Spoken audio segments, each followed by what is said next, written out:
不知道大家还记得这套头饰吗？很遗憾，4年前它因为一次意外已经毁掉了。半年的心血就这样付之东流，真的非常的心痛。于是我打算再做一套，不过这一次我想用花丝镶嵌再做一个升级的版本。上一次做的是侧面的这个造型，这一次我想做这一张正面的。那还等什么呢？马上开动吧！这么一大套头饰，首先需要解决的就是重量的问题。如果全部用实心的来做，估计模特连头都抬不起来。那这里就可以用到我们成都银花丝的甜丝，将每一个花瓣都做成镂空的设计，这样不仅可以减轻重量，还可以增加繁复的细节。唯一的缺点就是慢，不仅慢，而且还多。光是凤凰上这样的花朵就需要50多朵，中间还有一个大花冠，一个藤蔓的面具，还有这样，还有这样的配件。做着做着，时间就从2021年来到了2022年。老师，这我们之前做的半面装零件，帮我看一下嘛。丝用的太粗了，看也没烧好，太粗糙了，不好看。以我的看法哈，重做没得办法。那就重新开始吧。之前由于火控制的不好，会出现焊药糊在丝上，还有不小心将丝烧化或者焊不起脱丝等等现象。然而这些问题感觉在一个严格的要求下会无限的放大。为了让作品更加的完美，我决定将所有之前的配件全部重做。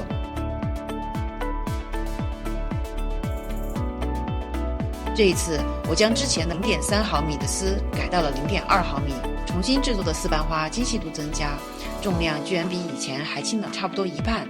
不仅增加了颜值，还降低了成本，让佩戴者更加的舒适。顺便修改了之前不合理的部分。接下来又是做各种配件的时候。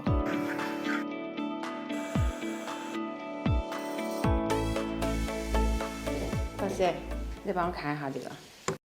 哦，对了，这个嘛就看起就好看了噻，修修齐齐的，还很匀净，汗也少得好，进步好大哦！哎，进步确实大，你跟原来你2个比起，如果把这些打磨出来了，打磨亮了，洗了色，很漂亮了就。传统花丝镶嵌在1700年的历史长河中，随着地域的不同，形成了南北2派不同的风格。北派以北京地区为代表，主要风格为簪胚点翠类头饰居多。而南派以成都地区为代表，主要风格以银丝制成的花瓶、屏风、盘子摆件居多。这一次的花丝制作以南派成都银花丝最有特色的平填技法为基础，进行了立体造型和半浮雕多层焊接，在保留南派风格的同时，与现代年轻人喜欢的国风插画相结合，让人看到成都银花丝的另外一种表现力，也想让更多的年轻人看到我们成都银花丝的魅力。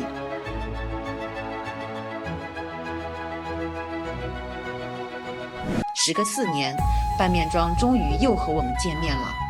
如果说用一种非遗技艺来描述成都的美，我觉得一定要用成都银花丝。它用1700年的历史诠释着成都的包容，它用一根根银丝编织着成都人的想象力。接下来就让它带我们一起走进这奇幻之旅吧。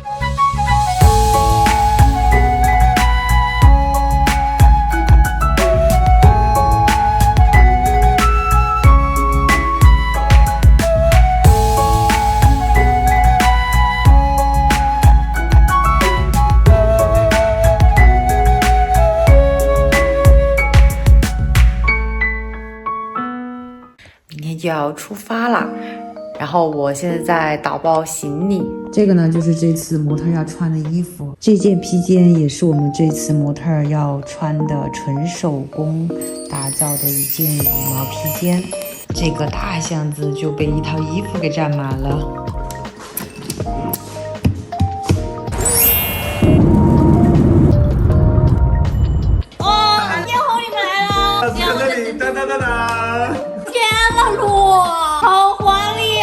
明天我期待模特小姐姐带上那个。对，我现在已经觉得太牛了。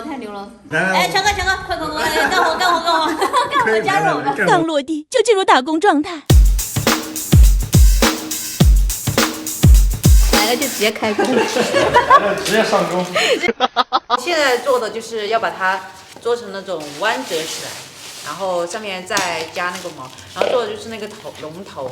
我现在在给它理它的毛发，然后今天要给它们，就昨天它是一个光头，今天要给这个龙加上毛毛。在3年前，我在制作这套半面妆的时候，我就跟仓介说，我们一定要一起拍这套头饰。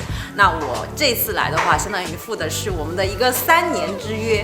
那我做的呢，就是头饰的部分，仓介做的呢，就是背后的布景的龙的部分。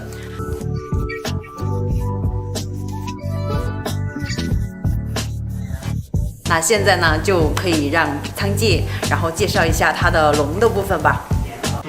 我们这一次的置景呢，就是也是下了很大的功夫哈。就整个场景，就是现在其实还只是搭了一个基础，然后还有这个龙的部分还没有定型，但是这个细节哈，我们都已经完成的差不多了。期待明天我们的拍摄以及我们这一次的成片。